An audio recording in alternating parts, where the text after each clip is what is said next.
afternoon and welcome.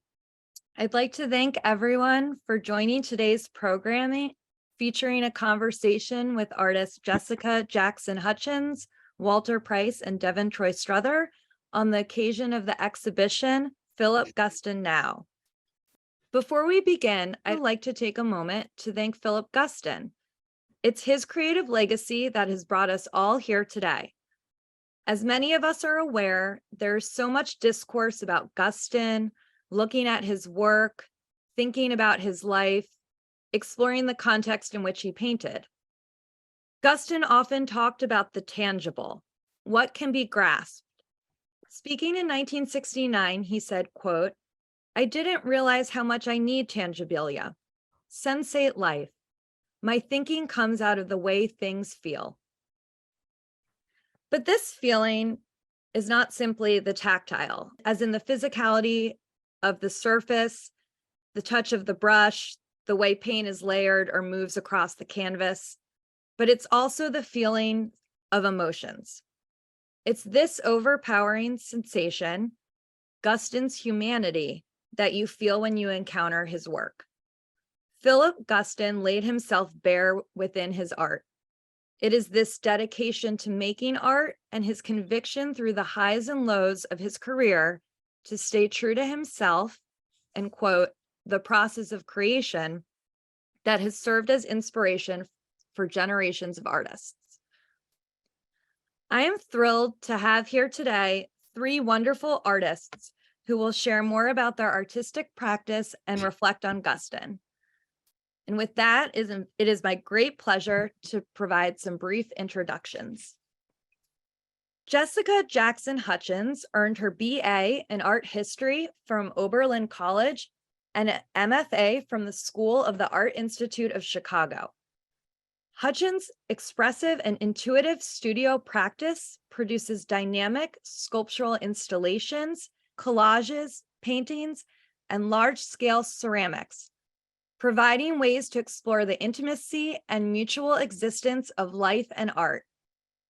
Hutchins's transformations of everyday household objects, from furniture to clothing, are infused with human emotion and rawness and show playfulness of material and language that is both subtle and ambitious.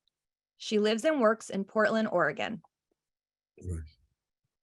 Walter Price served in the U.S. Navy before attending the Art Institute of Washington and Middle Georgia College.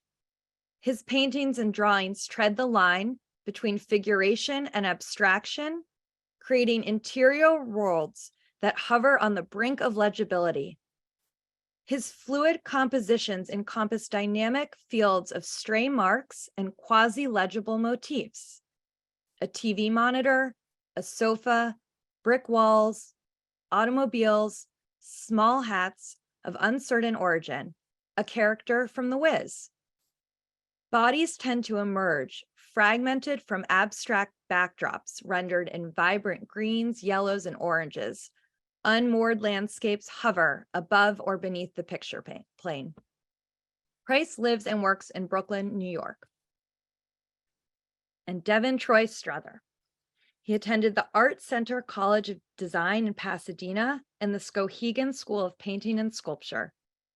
He has been honored with several solo exhibitions since bursting onto the Los Angeles art scene in 2009, including at Marlborough Gallery, New York. His work is eclectic in its materials, references, and content. The artist comments on race issues, kitsch, and the exuberance of high art, sometimes all in a single piece.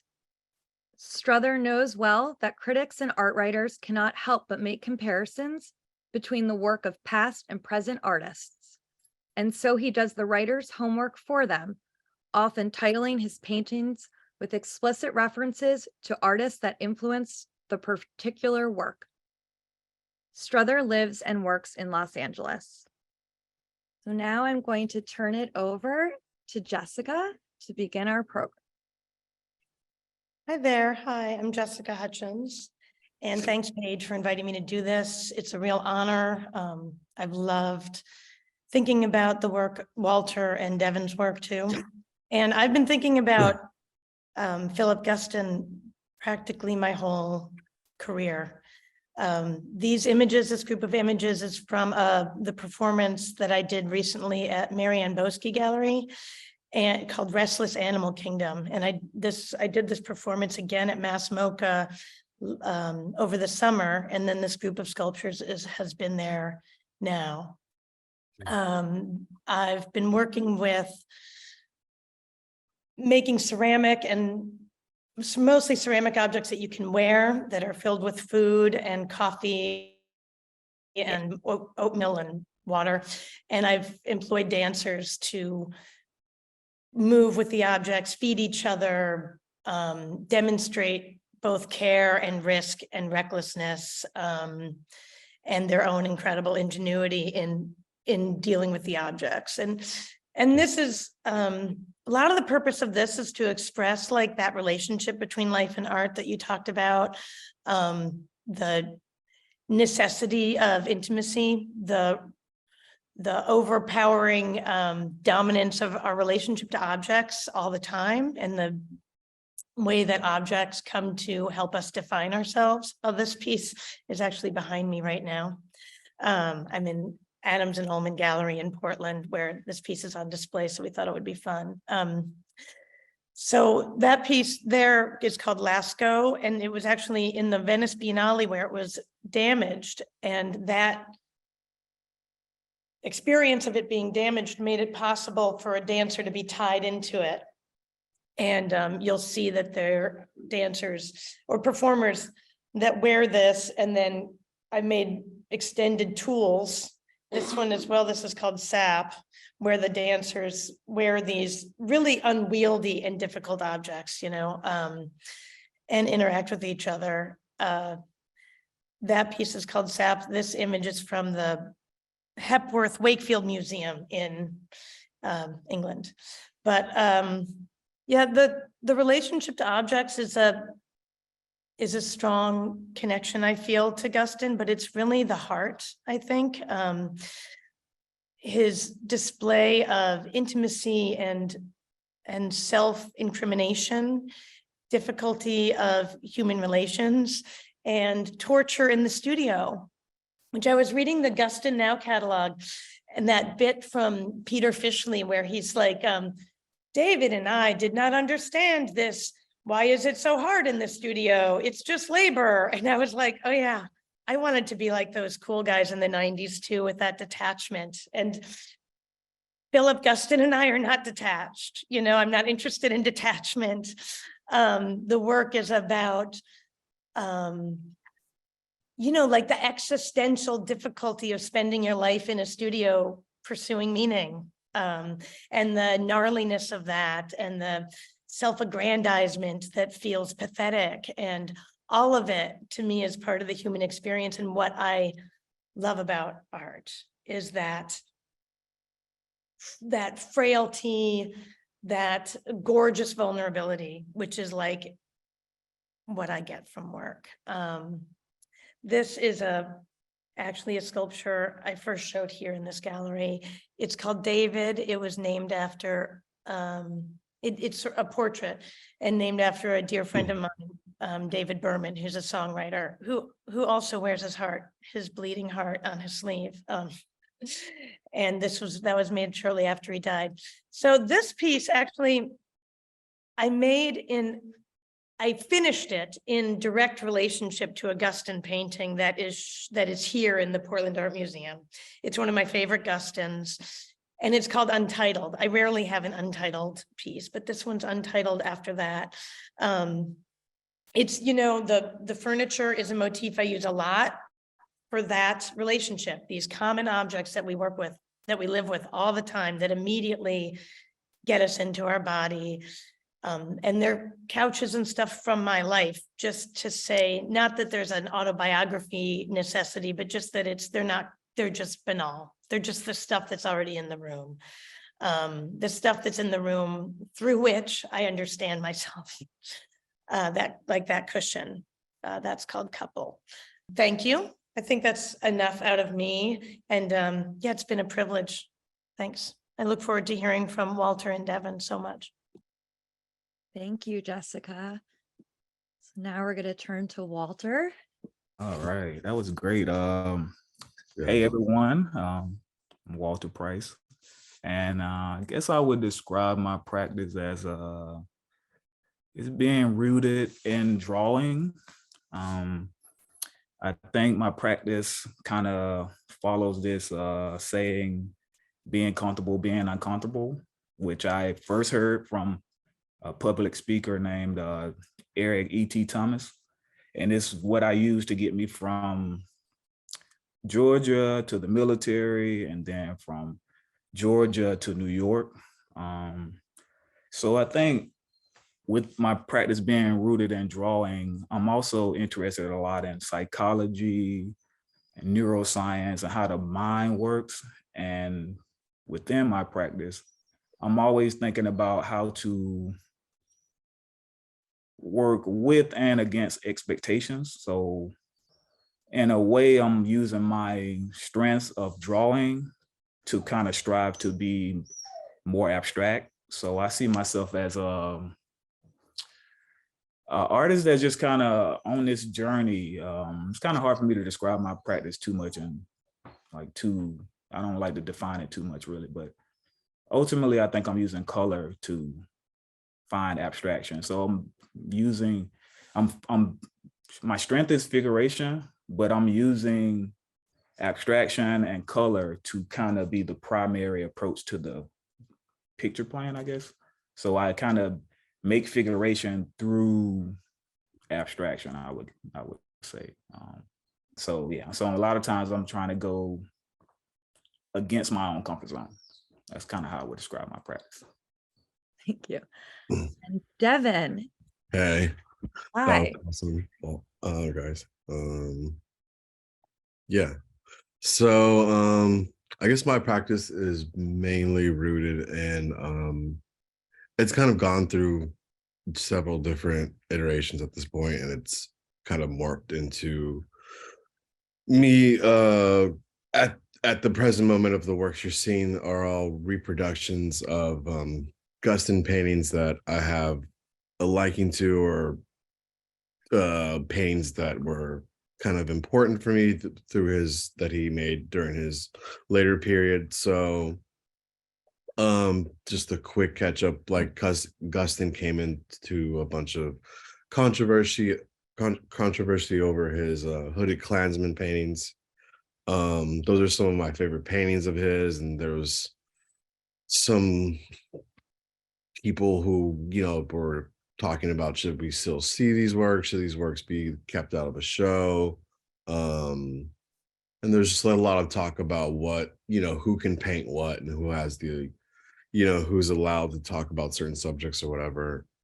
It's a lot more than that, but to sum it up very quickly, that's kind of like what got me on this trajectory to start rehashing some of his works, because there were such conversations about it. So I was adopting some of his compositions and turning the figures from them being pink into like browns as a kind of like almost a portraiture reference. But it was more of also an exploration for me to find a way back into painting.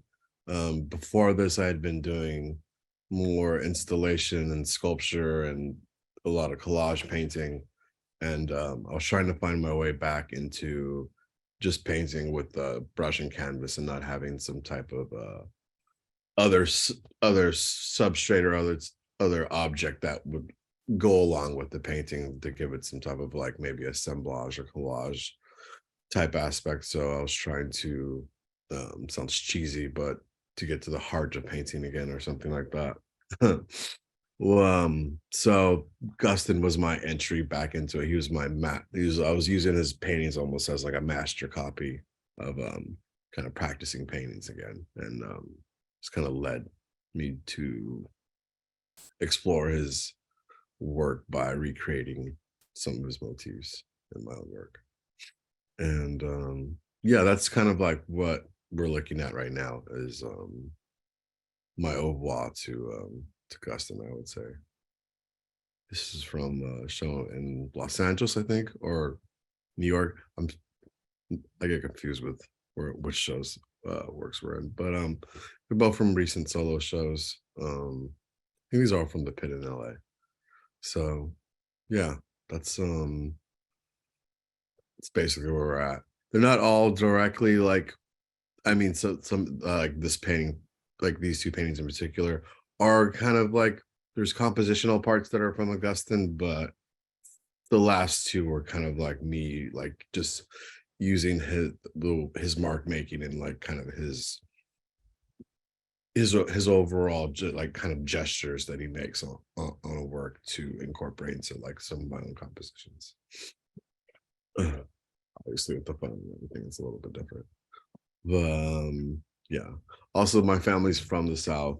Um, my mom is from Louisiana, and her whole family had moved to Los Angeles, and there was some aspects of the Klan that were involved for her migration to Los Angeles. So it's another reason also why I have this kind of obsession with the Klan paintings as well. Also living in Los Angeles, like grew up listening to punk rock, and there was like a big where I grew up, very close to a city called Orange County. Orange County has a big like Klan and Nazi kind of skinhead like population over there. So I kind of like ran into that like scenario when I was a kid. So I have this obsession with just race politics, I guess I would say. But yeah, that's a story for another day. Great. Mhm. Thank you all for sharing a bit about your work. I really see this conversation as a chance to give you all a platform to share your work. And I think it's very evident in many ways, some of the resonances with Guston. So to start off our conversation, I wanted to hear a little bit about what made you each want to become an artist. And I wanted to share with you two quotes from Guston to kind of keep in mind. The first, he speaks in studio notes, and he says, "Painting, which duplicates and is a kind of substitute for your life, is lived from hour to hour, day to day. Nothing is stable. All is shifting, changing. There is no such thing as a picture."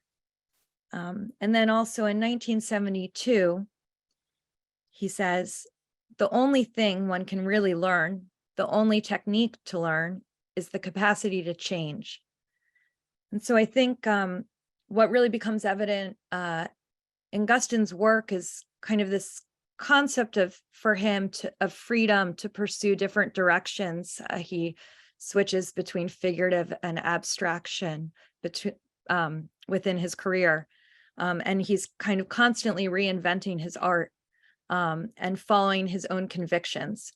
So how do you consider that in the context of being an artist? Well, I relate to that, but I do think that when you're kind of in the deepness of your practice, it is so much about presence and paying attention, like that quote. I don't think you could make those gorgeous paintings if they're making, Walter, if they're not paying attention to like the kind of miraculous occurrences that happen when you put one thing next to another. It's an incredible experience, right? It is kind of magic. It is kind of magic. I mean, of course, there's labor and labor and labor, and then there's the magic. And but I sure as hell didn't know that when I started, right? Because I hadn't had those experiences yet. So it's amazing that we got here because we had to suffer for a long time with things not being good enough. But I think for me, I don't, it's romantic sounding, which is why I relate to Guston, but I don't think I had a choice. Like I really couldn't live another way. I was always preoccupied with beauty and the like astounding. I mean, I was a dreamy kid, right? And everything was like like those two things together make a couple, and that's beautiful, and it speaks to our alienation, you know? And so then it was, what, 20 years figuring out how to be a part of that, how to participate in that language, I would say, for me. What made me want to become an artist is one is that I seen my oldest brother Alex. He if anybody remember this cartoon, Bananas in Pajamas. Yep. I used to like the cartoon a lot. So I see my brother who he's not an artist, but he was really into music. He was into architecture and drumming. Like he was wanting to be a drummer. But I only seen him make one drawing, and he drew one of those Bananas and Pajamas characters in like baggy clothes, jersey. You know, it just transformed the whole character into some like really cool looking clothing. And it just, for some reason, me seeing that, I just kind of wanted to reinvent the world that I was in, or take familiar things and kind of bring them to put the culture onto them. So I mean, that's one thing that got me into wanted to be an artist. And then I wanted to be a cartoonist. I started to try to, do comic strips and all this stuff. Then I realized there was a lot of demand on what you got to make, the format and all that stuff. And then I tried to be a tattoo artist. And I realized even then your creativity is limited unless you become super famous in a style that you do. And it's kind of become more about customer service. And then I realized like, I'm not good at customer service. And I'm really, especially after the military, I really realized like, I don't like being told what to do. So being an artist was the closest pathway to freedom for me. So that's what made me choose to be an artist. Awesome. Those bananas. I used to get I'm always happy when people remember that cartoon. They would like dance and coordinate like together, right? Like the things together. I grew up like right down the street from a train yard, so my first exposure to art was graffiti. It's a little cliche for being Black. I don't want to get pigeonholed as an urban artist or something like that, but like I did make my way into art via that was the first thing I saw that kind of sparked interest in wanting to do something. So the graffiti led to me going to art school later on, and I didn't really know too much about contemporary art. I knew a little bit, I knew a little bit about Andy Warhol and whatever I learned in whatever you learn in high school, art school. I didn't go to a great high school, so I didn't have like a great art program or anything like that. But I ended up at Art Center somehow. And then I kind of learned more about the contemporary art world. And I think Barry McGee was like my entryway into like a lot of artists. He was kind of like, like a good starting point for someone who was doing drawing and painting and collage and installation and everything. So that was my entryway into art, and from there it kind of just I had kept on learning and kept on going, proceeding to even like after I graduated I still try to like learn more about art, because it's the history that we're a part of, it's so vast, and there's so many people who've made things and have already contributed to the canon of contemporary art, or whatever that's supposed to mean at this point. So just kind of very humble way of getting into it, I would say. Great. Yeah. Thank you, Devin. That's a great segue into my next question, which is, I am wondering how each of you first became acquainted with Philip Guston's work, and what about his work perhaps inspires you in your practice, or what do you connect with about him being an artist or his work? I'll just go. So I first encountered Philip Guston when I was in undergraduate. In a painting class. So there was a figuration painting class, and we would have to, do master copies. And I did a master copy of Talking, which is the hand holding the cigarette. And that's a painting that I redid again later on, like a couple years ago when I got back into it. But when I was at Skowhegan, Dana Schutz was there as well, and we had some conversations about painting, and she brought up Philip Guston and I can't remember what the exact relation what in relation to why we were talking about him, but he came up again, and then that's kind of been kind of on the back burner of my mind always. He's always someone that I've kind of looked to throughout the years of just kind of mark making and kind of like looking at how a painting can be very simple but complicated at the same time. And his change from abstraction to figuration, and the figuration work not being received well, but him continuing to pursue the figuration after, you know, people were during a time when everyone was doing abstraction and minimalism and what have you. He kind of kept with the motif of doing these, you know, doing these kind of almost Morandi type still lifes with the Roma paintings and everything. And I don't know, he's just very much an artist.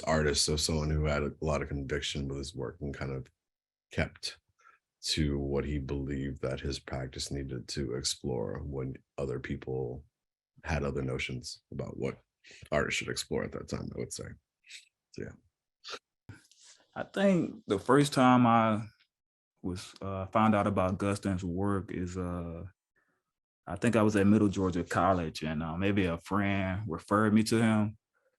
So in Georgia and how I grew up, folk art was like everything. It was like, I mean, to me, it still is everything. So seeing Guston's work, it was kind of had that feel to it, but he was such a contemporary artist or artist like in the art world.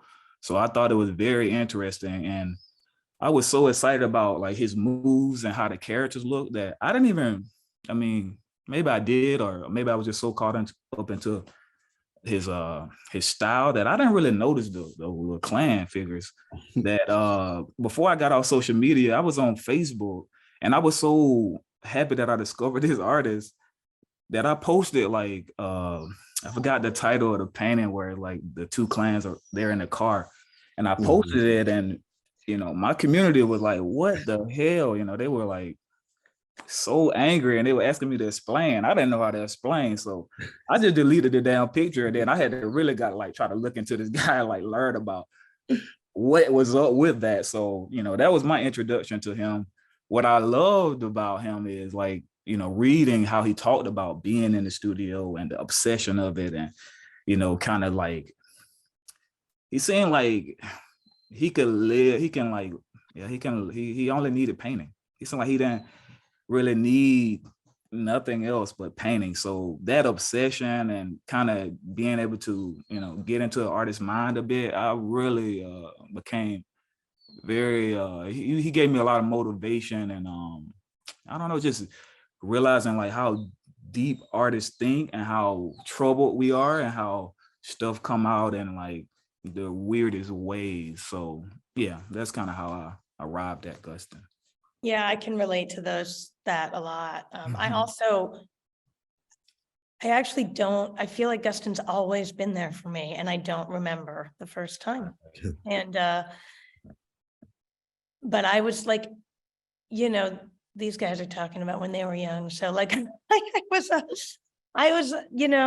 partier in bands, but I also like haunted museums weirdly, like as a young person.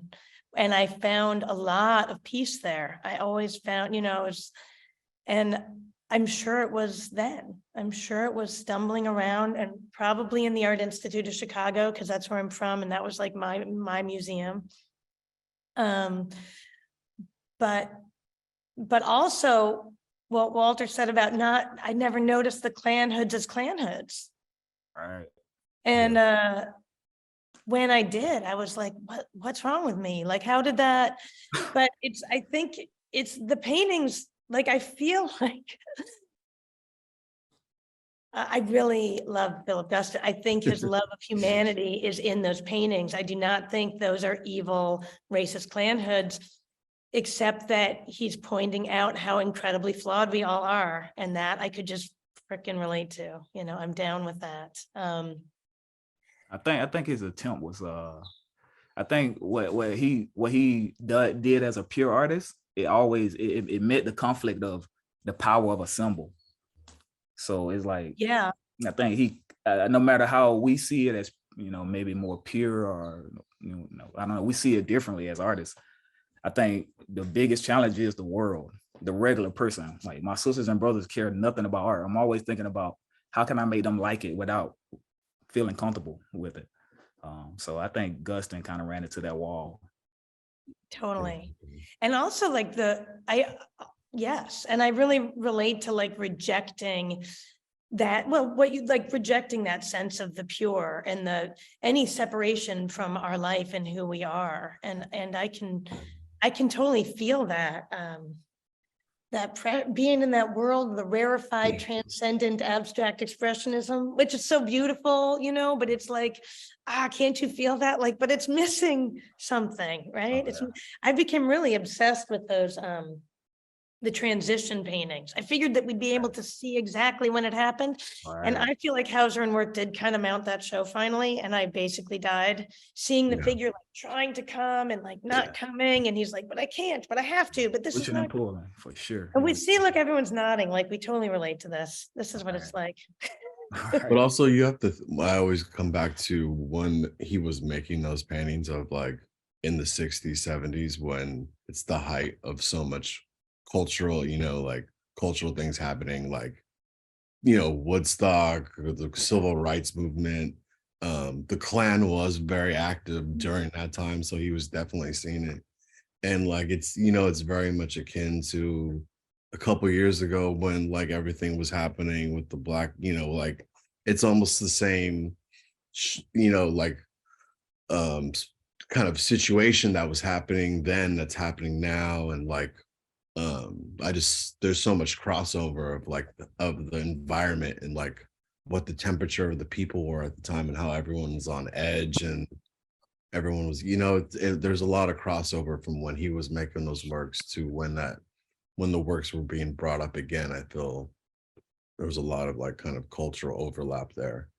And thought it was interesting that the conversation happened during that time, um, of a lot of like, you know, just you know, upheaval and people not being, you know, okay with the status quo of the system or whatever. But Man, he had a lot of courage to take to make that move. yeah, you know, it's like, You have and to applaud also, that. you know, and he was a Jewish man, so him making Yeah. those works, you know, obviously I don't think he had any, you know, love for the Klan or anything like that. But you know, Yeah, it's you he always, felt that. Yeah. you know, you always paint what's like very opposite, like painting the opposite of what you are is like, you know, something that all painters do. And I think that's very much what was happening in some of those paintings, but painting the other. So I mean, I think he was being very poetic. It's just that it didn't like in a way, sometimes when you think poetry, like even like in general, how we all think about poetry is like some of us really appreciate the beauty of poetry, and some of us is like, you know, is that part of the world that's just like, you know, blah, you know, it's like nothing, you know, it's not as beautiful as we would see it. And I think with painting and putting even though we want movement and we have movement in our works, it's still, you know, still image. And seeing what's happening with his work and the conversations and like through time, it's just like that power of that symbol, man. It's just like it made me think about like how your work gonna be getting looked at years from now, you know? Is it gonna be accepted or is it gonna be triggering? You know, he came from a beautiful place to make that work, you know, from his darkness and seeing death and all this stuff. But you know, right now people just like, oh hell no, you know, like, no, you know, so it's you know, it's a tricky thing. very tricky. So you all are kind of talking about, I think, being artists and this existence in your world of the studio, but then also dealing with the world outside. And Guston, there's a quote, he says, "I insist that the work itself become really involved, not that it would change anything, but I mean something else. I mean that it can only get energy and potency from the involvement with the condition of the world we live in, the real world, the political world. So I'm wondering how each of you really navigate that space of being in the studio, which I think for Guston, like my impression is from looking at the work and reading so much about him, you know, like that is the place he wanted to be and the place he really wanted to thrive. But how do you balance that with the world outside? I mean, what's beautiful about Guston's politics, I think, I don't even know his politics. They're just, Right. they're You just could the totally same as not- yeah, mine, yeah, you know, they're you could just the totally same as remove mine. yourself Yeah. from his politics for sure.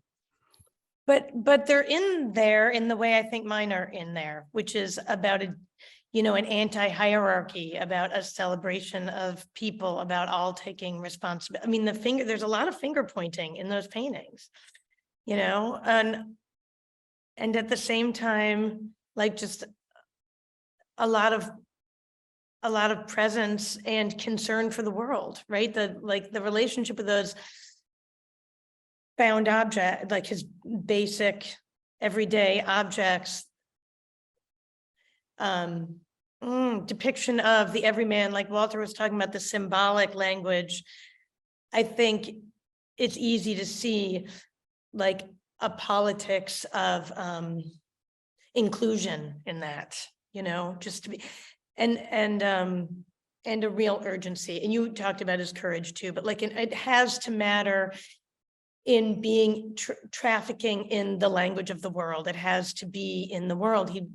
He took this huge step to take his work out of something that supposedly transcended it to make it in the gutter. It's in the gutter where we're smoking, drinking, and painting. You know, it's, to me, that is a more interesting politics than something more overt often, and probably more powerful too. Yeah. The studio is it's a tough thing, especially once you simplest way, once you start living off your work, and you know, you kind of have to rely on the studio as being your place of work, but it's also, you know, your place that you go to. Or so, I mean, there's several reasons why I go to the studio, and it becomes tough, especially once if you have a partner and you have to figure out how to delegate time with, you know, with that and your family, and but you want to be in the studio as much as possible, and you know, you have life to deal with, so there becomes that struggle of you know, how much do I sacrifice to, you know, stay in the studio, and also how much of the outside world do you let into the studio, how much do you keep it as, you know, closed off, and kind of like this, you're kind of like almost like a separate mind that you step into, um or how much is it very open to everything kind of being to influencing like I don't know, some people, you know, everyone handles their relationship to the studio very differently, and you know, I don't think there's any right or wrong way to, you know, some people live in their studio, some people have a studio that they have to, you know, commute to, you know, the situation of the studio is it's a very intimate thing, and I think it's so particular that from one artist to the next, it's so drastically different of the relationship, but it's a very intimate one, and one that like you it has its own problems of, you know, like I've always wanted to be a painter and to paint for a living or whatever, or make art for a living, and once you do make art for a living, you literally do it for a living, so it doesn't really ever end. You know, you leave the studio and you come home to maybe work on something else at home, so I don't think the studio doesn't really end. Even if you come home and do some research on an artist, you're still doing part of your practice, just, you know. So yeah, I think it's something that's all encompassing, and there's no real end to it, and it just becomes like it's all consuming, consumes your whole life basically, and that's why it's good to go to therapy. The studio is everything for me. It's painting saved my life. I went through the most extreme situations just to arrive here. So when I go to the studio, it's nothing but joy. Even if I was angry heading to the studio, when I get into that studio, I deserve to be there. I fought to get there, and it's just like all the fucking weight off my shoulders. So I can be too obsessed with being in the studio and painting. And I do think about painting all the time when I'm in the real world and stuff, which led me to find sports. So I kind of, play basketball or do something that was a little bit more high speed. And that's the only thing to take my brain away from thinking about painting and then being more connected with what's going on, because you can't daydream. I'm a huge daydreamer, so you can't daydream on a basketball court. And I tried that before. You'll lose a tooth, trust me. You'll lose a fucking tooth playing around basketball. But so for me, leaving the studio, it has been like a thing where I had to practice detaching myself and find other things to be as obsessed with getting better at, to kind of help me detach. But I think the studio is everything. I think I'm like the happiest person ever in the studio. When I leave the studio, I'm mean. I ain't even happy like that. But at the studio, I'm very happy. So the studio plays a very important role. And then like far as identity politics and all of that stuff on, with the news and, I carry that into the studio with me because I'm Black. So my skin is political, so in the studio, I had to find a way to turn that lemon and those thoughts that are lemons into a lemonade. So I always find ways to play with that, to twist things. So my paintings, you can experience them and enjoy them as, the colorful things that are happening. But then me as the artist, when I'm talking about a particular painting, I probably can pull the politics out for you and we can have that conversation. But I kind of be careful with having my work, wear that jacket of politics too much, because I think that can be a little dangerous. And it's such a happy place for me. I would get a little angry if people just associated it with politics too much. So yeah, my studio is my baby. Yeah, it's my baby. One of my babies. Yeah, I would say the same for me. I love my studio so much. Yeah. And I talk about it all the time because I finally got a really good studio. Right. I talk about it Yeah. in a way where people want to come to the studio, and I'm like, well, I don't know if I want you to come to the studio. I was just excited about talking about the studio. Yeah. But it is really hard then then I had, having kids was really stressful around that, actually, that was like actually sort of terrifying to me because the work did save my life. Yeah. And when I had to sort of like, whoa, that was just big. So, I have this huge obligation outside the studio. And I was afraid that I would lose it somehow, Right. But it like sure being so obsessed with there. it. Pardon me? Being so obsessed with the studio, it kind of make you not want to grow up in a way. Like you don't want to deal with too much responsibility in life, even though you need to sustain the studio. That's right.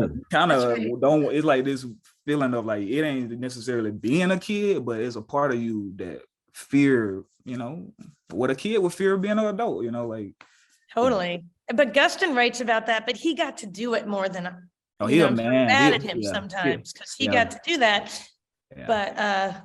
But being a man, what he did was being a man, what he did was just to use the power that he had and abuse some of that power. Unplug that phone and disappear. Yeah, he was so obsessed that it's good and bad to that, because like we love him for that obsession, but I'm sure the wife was like okay, so. I just wanted us to all look together at a work by Gustin and just think about it in regard to some of what we've talked about here together today. So this painting Wharf, I just wonder if any of you have any thoughts about it. When you look at it, what I like might feel or what moves you about it, or that you connect to. What I like about this painting is that it's figuratively abstract. and it's doing what a lot of us are doing right now. And it, the only thing that's not so fresh about it is the color palette. But other than that, it's totally contemporary work. I like to think about the human body in the landscape. And although he may not have been thinking about any of that, that's what I see with this, how you can distort and disjoint the body and put it in a landscape. It's almost like the idea when we say Mother Nature. So, that could be a subject matter, a woman in a landscape, or just a body, parts of the body in the landscape. So I think that's the first thing that really engages me with this work. And I also like dots. I like the dotted dots. I didn't realize like I had a connection to Guston, which is kind of weird because he do it a lot. I got the dots, or I was interested in the dots through Rose Wiley, who was talking to, she did it very, really large. So I'm interested in like directionality of the dots and how you can use dots to control the eye. You can you can have the viewer looking where you want them to with them dots. So that always intrigues me, and it remind me of like jeans and stuff, old school jeans or something with like the thick threading or something. I don't know. I like that. Or drawing. Maybe it kind of feels more like drawing. I love this painting. It kind of always made me think about just kind of like when you're in the studio and there's so many active things going on, and like it's almost kind of dwarfs a lot of what's kind of going on like out. I like you kind of like get all the work in the studio once you're, I think we all do work on several things at once. You have several paintings going at once, and once they start to accumulate, and there becomes this like vibe in the studio where everything is kind of like kind of gelling. And I say that just because he has the easel on the right side of the painting and the brush, and it kind of, I know they're kind of like they're referencing like feet or whatever like that, but it feels like movement and kind of moving through different pieces all at once, and kind of like you have all this, you're like up to your neck in paintings or something like that. Is kind of always like looked at it like figuratively, but yeah, it's kind of like the tide of paintings in a weird way. It's always what I thought the title like reference with the war like had some type of almost underneath or besieged by paintings or something like that is how I always felt about it. But yeah, I love this painting. Yeah, I love this painting too. It's like there he is on the right, making this whole huge structure out of maybe one person's body. It looks like a gaggle of bodies, and he's sort of buried in the act of the painting. I also really get a kick out of the dotted lines, like the artist is showing you just where to look, and and they're often kind of ridiculous in some ways. So why should we be listening to you anyway? And he's just sort of like the dumb creature with the giant paintbrush trying to make his world, that's got that in it, that humor too. Mm-hmm. So I thought it would be nice to look at these three, because this is a very transitional moment for Guston. They're not a triptych, but it just shows a progression where he's moving from figuration to abstraction. And he writes about tormentors, and he says, I felt torn between conflicting loyalties, the loyalty to my own past and the other loyalty of what you might still do or what you might still become, which is of course unknown. That seems to be the pattern of my life as a painter. So I'm curious if that resonates with any of you. There's always a lot of that becoming in his work. That's part of what's beautiful about it too, right? That you see the forms emerging, the sort of things barely there, or while they're defined, like the exact moral stance or like physical integrity of the thing is barely there. Like things are not are never really fully certain in, I think, this work. And that's something I find really beautiful. I think you see the struggle, you know. And sort of a playfulness with the materials too. What do Yeah, you it guys- seemed like he I mean, I feel similar, like being coming from, it seemed like he went from figuration to abstraction back to figuration, right? Mm, So Yeah, it's that was always about this it. searching. I feel like what he allowed for us now is to be able to go back and forth if we have the skill to do so.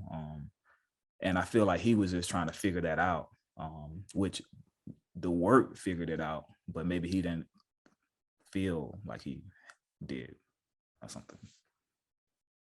I love how the middle one, the review, it's very much almost you could see a lot of what he did in the later works in that work. I feel like most of all, like the Roma paintings, or like when he was doing kind of the still life Morandia S paintings, and Yeah.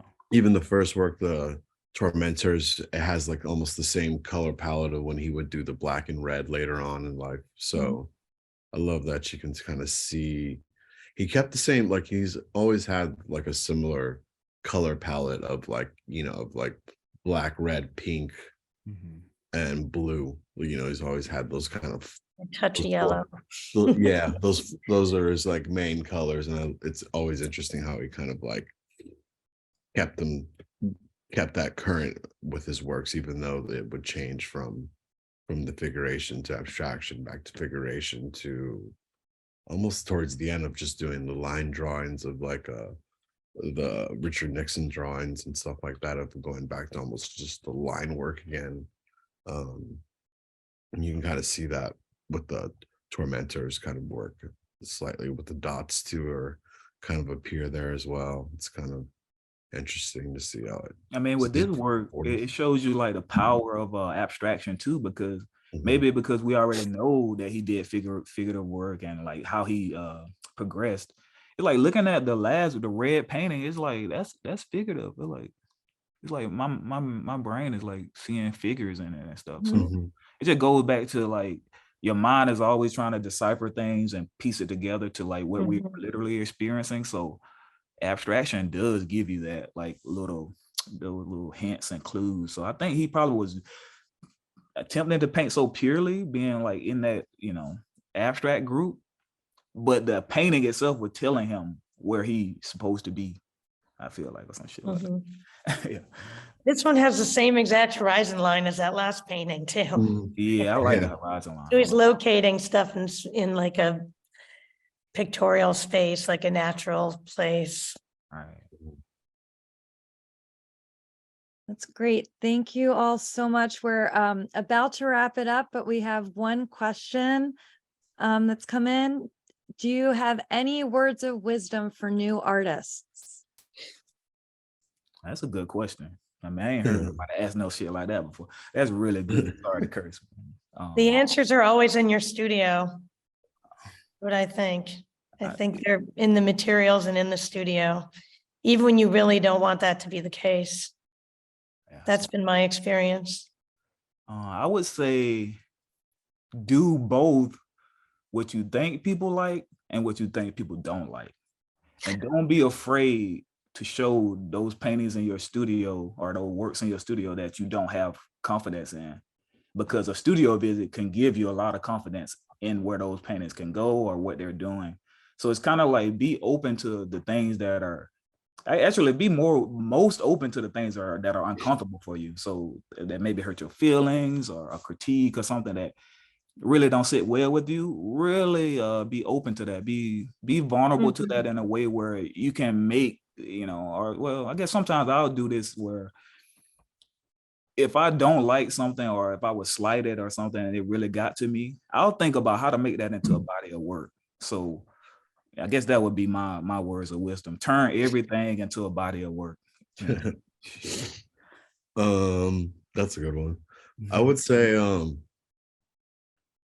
always keep doing research and kind of like keep going to shows and you kind of have to, it's like you're never ever done like learning and kind of like learning new things about how to make stuff or new artists or old artists that you haven't encountered. So I think it's always good for you to know like your history and to know what's been done and what's going on. So I think for any young artist, I think you should always kind of keep in mind that like the search and the journey, it's forever. And that's kind of part of the studio too. And I think, yeah, as long as you're constantly trying to grow and keep learning about new things, that it'll help you out in the long run of making it as an artist, of knowing all the art that's been made and or trying to know. I don't think you'll ever know all the art that's been made, but seeing, going to shows, going to, museum exhibitions, and just kind of taking in as much as you can to kind of further your knowledge about what you can make and what's been made, I think is very important too, as well, as a young artist or established artist or old artist or whatever you want to call it. Yeah. Great. It looks like we are at time, but I wanted to thank Jessica, Walter, and Devin so much. It's been such a pleasure to Mhm. have you here. Thank you so much for participating in this conversation. It was really enlightening. I'm so happy we were able to learn more about your work and to talk more about Philip Guston. And I hope everyone will come see the exhibition. It is open through August. So it has a nice long run. I'm hoping all of the artists we can walk through together. And thank you all so much for attending today.